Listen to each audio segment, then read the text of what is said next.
Halo, selamat pagi saudara-saudara. Jumpa kembali dengan saya, Patrisius Jiwandono, dalam topik penelitian kualitatif. Topik saya pagi ini adalah bagaimana kita menggunakan AI, dalam hal ini ChatGPT, untuk membantu kita menentukan atau menemukan sebuah teori yang relevan dengan penelitian kualitatif kita. Saya akan menunjukkan bagaimana cara kita memberikan prompt atau perintah kepada ChatGPT sehingga interaksi kita dengan ChatGPT itu lebih sehat dalam arti kita tidak serta-merta menyerahkan semua beban pemikiran kepada ChatGPT kemudian kita tinggal ongkang-ongkang menunggu hasilnya, tidak seperti itu, tapi kita bisa berinteraksi dengan tetap mengandalkan kekuatan pikiran kita. Nah, ini disebut sebagai Socratic questions. Jadi saya akan meminta ChatGPT untuk berperan sebagai seorang Socrates, ya, seorang filsuf yang terkenal itu, melontarkan pertanyaan-pertanyaan yang kemudian menggiring saya untuk sampai pada satu teori tertentu yang relevan dengan topik penelitian saya. Nah, nanti teori itu akan banyak berguna ketika kita menentukan atau sedang melakukan penelitian yang namanya illustrative method. Dalam penelitian kualitatif itu ada yang namanya illustrative method, artinya metode yang mengilustrasikan data-data atau kode-kode yang sudah kita buat ke satu teori tertentu. Jadi tujuannya adalah menggambarkan serangkaian tema yang kita peroleh dari pengkodean yang bisa dianggap sebagai sebuah ilustrasi atau sebuah kasus dari sebuah bangunan teori yang sudah kita pegang. Nah, jadi ceritanya di sini kita ingin memegang dulu teori itu, ya. Kemudian kita masuk ke coding. Dari hasil coding itu kita menerapkannya ke teori tadi sebagai ilustrasi. Nah, sekarang saya berikan kasusnya. Jadi ibaratnya Anda ini sedang dalam sebuah rencana penelitian kualitatif tentang bagaimana karyawan Indonesia itu beradaptasi dengan budaya Prancis dari sebuah perusahaan Prancis yang beroperasi di Indonesia.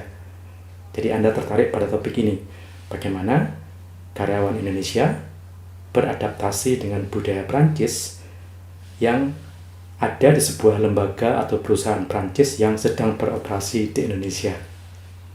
Nah, ini adalah topik Anda. Kemudian Anda mulai bertanya-tanya, ini teori apa ya yang kira-kira relevan dengan ini? Mungkin Anda sudah tahu itu adalah teori, secara umum adalah teori budaya atau teori interaksi antar budaya. Tapi ya cuma sebatas itu pengetahuan Anda. Anda tidak punya wawasan yang lebih jauh tentang teori tadi. Nah, maka Anda akan bertanya kepada ChatGPT melalui pendekatan Socratic tadi, sedemikian sehingga ChatGPT bisa membimbing Anda untuk menemukan teori-teori itu atau menemukan teori itu, ya. Nah, mari kita simak penjelasan saya bagaimana ChatGPT atau AI membantu kita dalam proses ini. Nah, ini adalah layar ChatGPT kita, ya. Jadi sekarang kita berikan promptnya, ya. Promptnya itu harus berupa konteks, artinya apa yang sedang Anda lakukan, kemudian Anda ingin mencapai tujuan apa, dan bagaimana Anda ingin ChatGPT bekerja untuk bisa mendapatkan hasilnya. Nah, saya berikan contohnya seperti ini. Nah, di sini tertulis, aku sedang meneliti tentang adaptasi karyawan Indonesia di sebuah perusahaan asal Prancis yang beroperasi di Indonesia. Ini topik Anda tadi, ya kan? Nah, ini adalah konteksnya. Anda harus memberitahukan kepada ChatGPT Anda ini sedang berada dalam tahap apa. Ini adalah penelitian kualitatif. Aku ingin mendapatkan teori yang sesuai dengan topik itu. Jadi ini adalah tujuan Anda, ya. Kamu seorang ahli budaya. Nah, ini Anda memberikan peran kepada ChatGPT. Prompt yang berisi peran ini akan bisa membantu ChatGPT untuk secara lebih spesifik membantu kita, ya.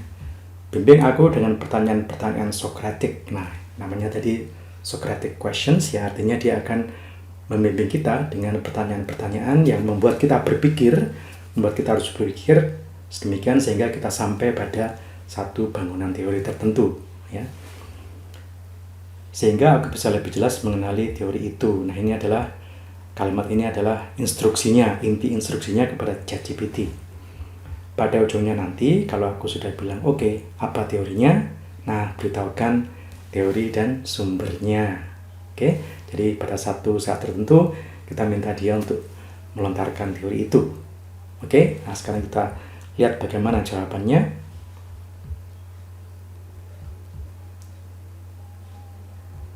Nah, ini adalah jawaban ChatGPT. Jadi saya tidak langsung memberi teori, tapi memandu Anda. Nah, ini adalah yang pendekatan penggunaan AI yang benar. Jadi jangan menyerahkan semuanya kepada AI. Kita nggak mikir sama sekali, tapi kita memaksa AI atau memerintahkan AI untuk tetap membuat kita berpikir. Socratic questions adalah salah satu teknik untuk melakukan hal itu. Mari kita mulai dengan putaran pertama. Anda cukup menjawab singkat tetapi reflektif.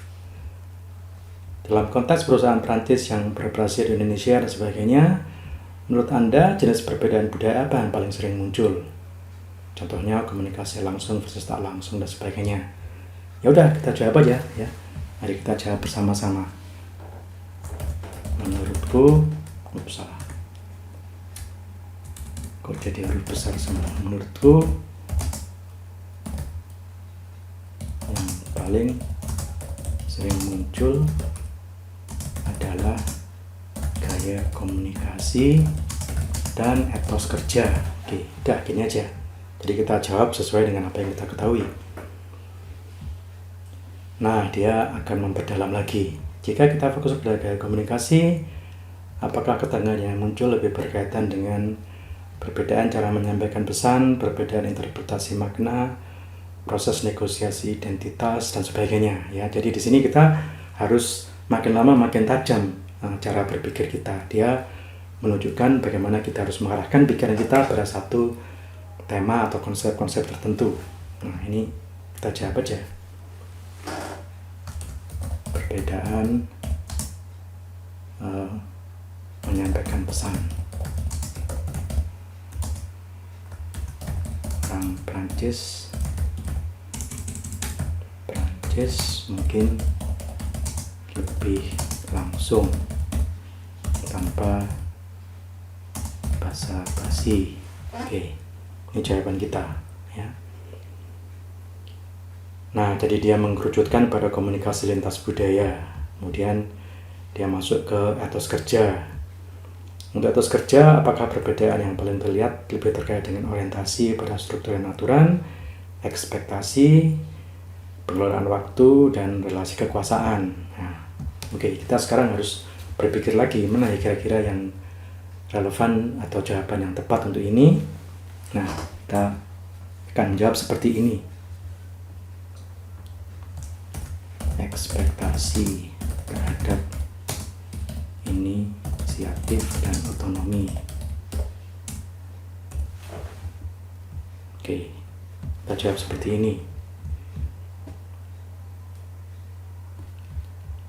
Dia bilang 2 titik gesekan utama dalam komunikasi dan etos kerja.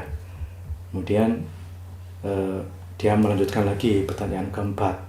Dalam pengamatan Anda ketika karyawan Indonesia menghadapi gaya Prancis yang sangat direct dan menuntut inisiatif, apakah proses adaptasinya terlihat sebagai belajar membentuk kompetensi baru dan sebagainya? Oke, kita jawab aja. Belajar membentuk kompetensi baru dan negosiasi identitas.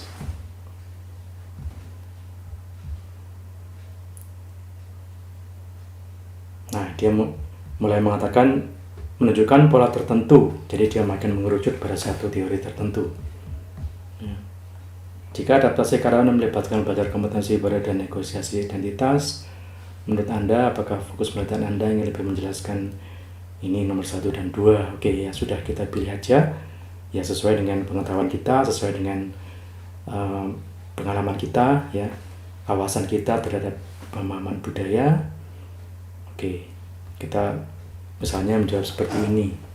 Bagaimana individu individu membangun kemampuan komunikasi.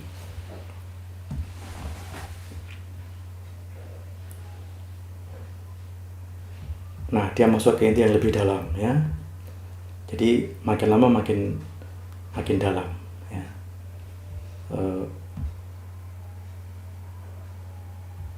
Kita harus memilih dari keempat ini, misalnya ya kita misalnya memilih tekanan atau ketidaknyamanan psikologis.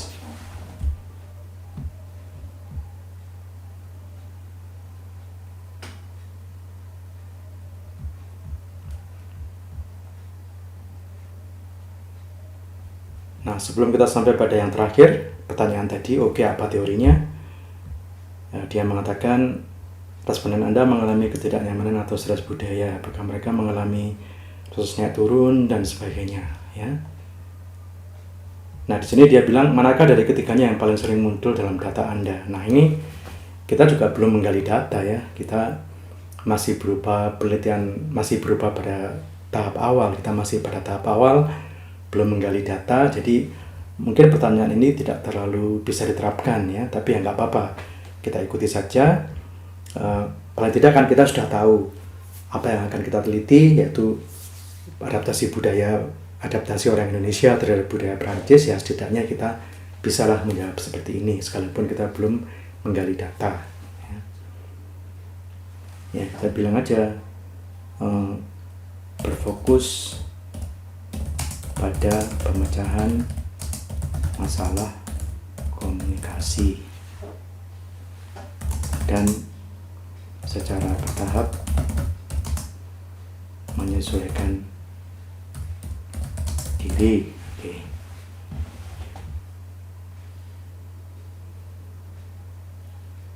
Nah, ini akhirnya dia sampai pada dia akan memberitahukan teori mana yang sesuai ya. Jadi teori yang paling sesuai, ya ini maksudnya kalau dia masih terus-menerus bertanya dan kita sudah merasa ingin segera tahu teorinya, ya nanti langsung aja kita bilang oke, apa teorinya. Tapi di sini ChatGPT sudah membaca arah tanya jawab ini dan dia langsung mengungkapkan teorinya. Teorinya adalah Games Integrative Theory of Cross-Cultural Adaptation. Ya. Kemudian dia mengatakan mengapa teori ini paling cocok dengan pola yang Anda temukan. Nah, dia menjelaskan di sini semua. Ya, jadi ketemulah teorinya, yaitu teori dari game, Becoming Intercultural, and Integrative Theory of Communication and Cultural Adaptation. Kemudian masih ada teori-teori Anxiety Uncertainty Management, Identity Negotiation Theory, ya, dan sebagainya. Ya. Nah, sampai di sini jangan percaya begitu saja pada ChatGPT. Ingat bahwa AI itu kadang-kadang masih mengalami halusinasi, alias dia serampangan, dia menjawabnya ngawur asal saja. Harus kita cek. Nah, mari kita cek apakah benar ada sumber seperti ini. Nah, kita highlight, kita copy, ya, kita copy, Ctrl C. Kemudian kita tanyakan ke Google, ya.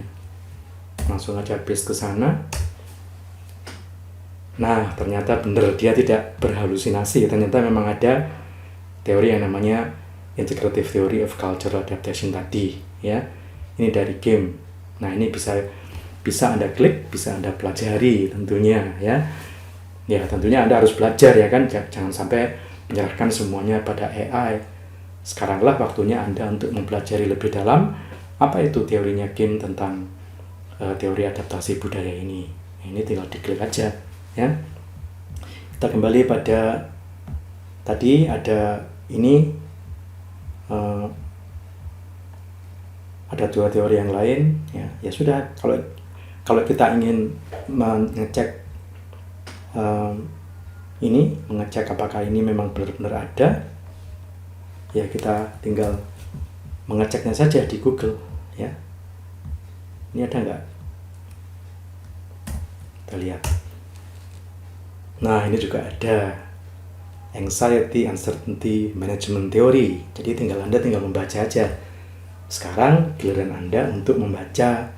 Ya, jadi jangan malas membaca, jangan malas berpikir, jangan semuanya diserahkan kepada AI. Oke?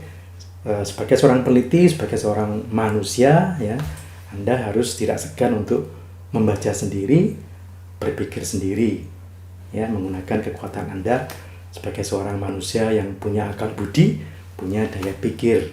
Sekalipun tadi langkahnya dibantu oleh AI dengan pendekatan Socratic questions, ya. Oke, jadi setelah itu maka dari sana itu kita bisa kemudian kita cermati lagi, ya, ini teori-teorinya, ya.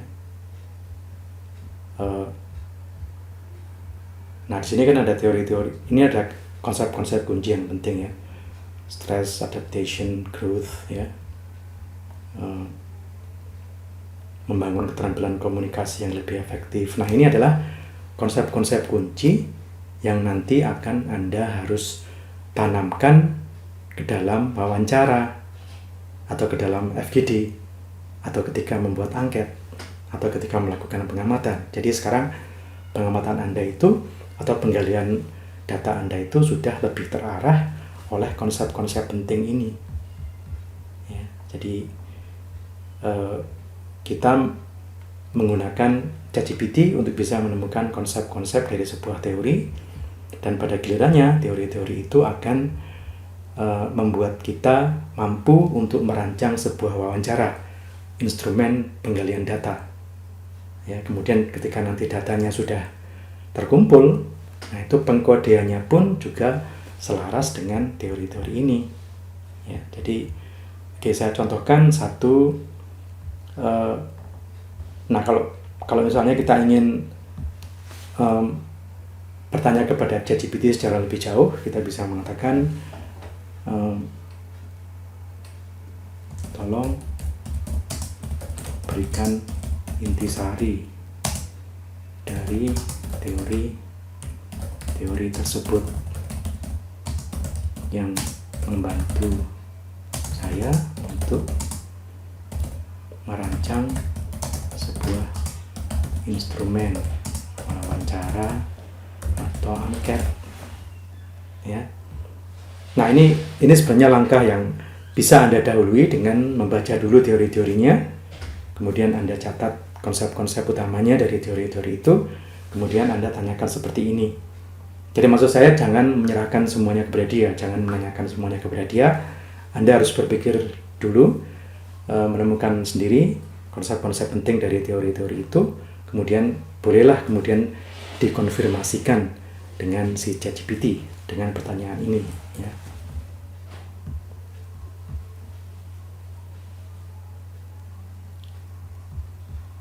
Nah, di sini dia mengatakan intinya adalah adaptasi budaya itu adalah stress, adaptation, growth. Jadi melalui stres dulu, beradaptasi, kemudian mulai berkembang.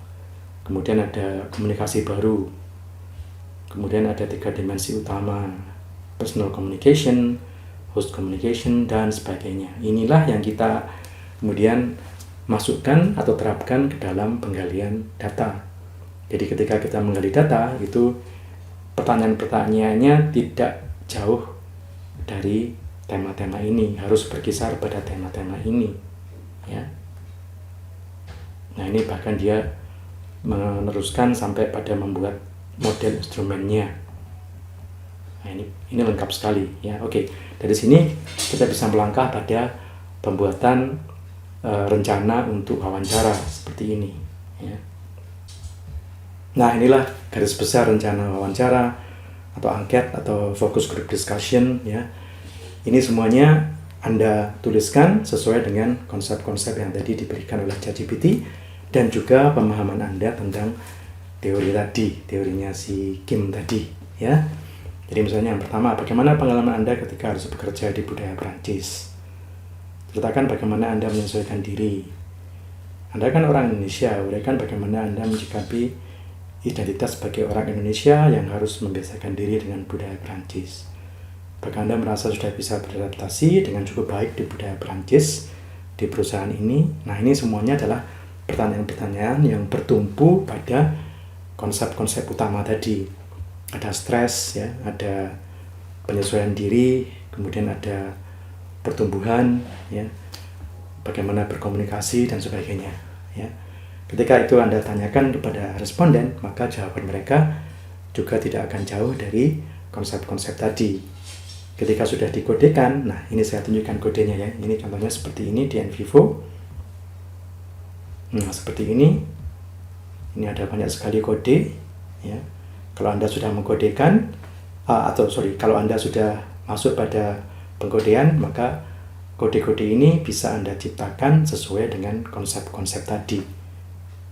Ya, kemudian tema-tema yang muncul itu bisa Anda nyatakan sebagai inilah kasus dari atau ilustrasi dari teori adaptasi interkultural oleh Kim. Nah, itulah inti dari illustrative method yang tadi saya sampaikan. Jadi kita pegang teorinya dulu, teorinya Kim, ya, kemudian kita masuk ke data, kita kodekan sesuai dengan konsep-konsep yang tadi muncul di teorinya Kim, kemudian kita nyatakan dalam pembahasan, kita nyatakan inilah ilustrasi dari konsep-konsep kunci yang ada di teorinya Kim.